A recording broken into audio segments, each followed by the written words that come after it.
Untuk materi yang terakhir, ada materi ekspor dan impor.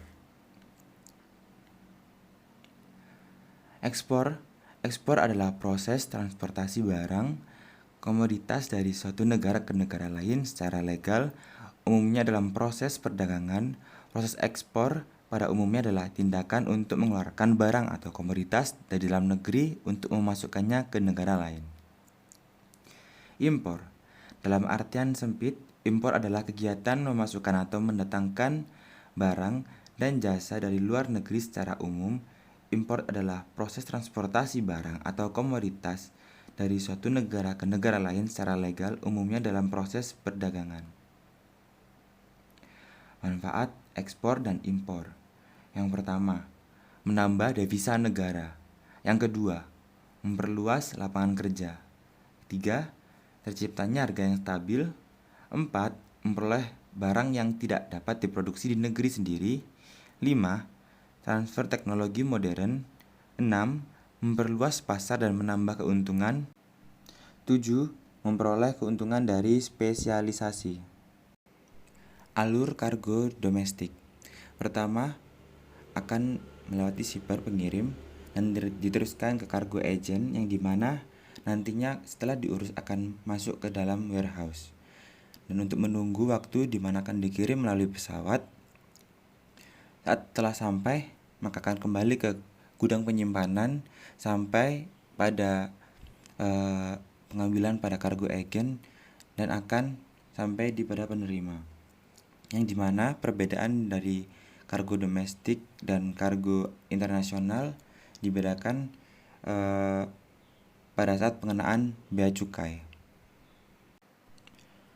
Perdagangan internasional merupakan salah satu jenis kegiatan perdagangan, yaitu kegiatan usaha jual beli barang atau jasa yang dilaksanakan secara terus-menerus dengan memperoleh keuntungan dengan melintasi daerah pabean berdasarkan ketentuan yang berlaku sebagai berikut. 1. Perbedaan iklim.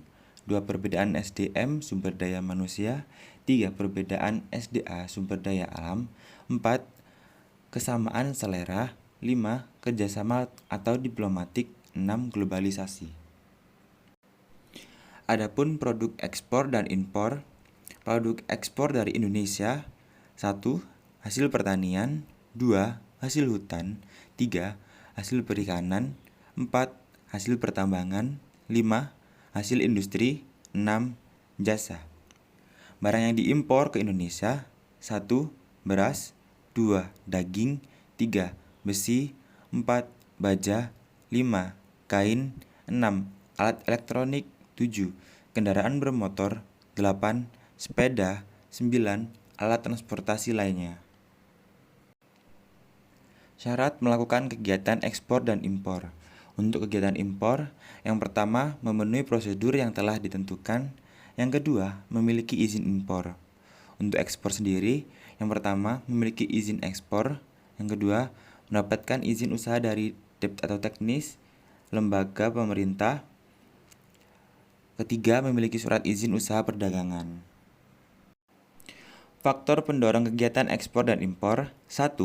Untuk memenuhi kebutuhan barang dan jasa dalam negeri. 2. Keinginan memperoleh keuntungan dan meningkatkan pendapatan negara. 3. Adanya kesamaan selera terhadap suatu barang. 4. Keinginan membuka kerjasama, hubungan politik dan dukungan dari negara lain. 5. Terjadinya era globalisasi sehingga tidak satu negara pun di dunia dapat hidup sendiri. Permasalahan ekspor impor. Faktor internal.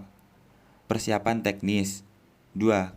Kemampuan dan pemahaman transaksi luar negeri. 3. Pembiayaan. 4. Kekurangsempurnaan dalam mempersiapkan barang. 5. Kebijaksanaan dalam pelaksanaan ekspor impor. Faktor eksternal. 1. Kepercayaan antar eksportir-importir. 2. Pemasaran. 3. Sistem kuota dan kondisi hubungan perdagangan dengan negara lain. 4. Keterkaitan dalam keanggotaan organisasi internasional. 5. Kurangnya pemahaman akan tersedianya kemudahan internasional.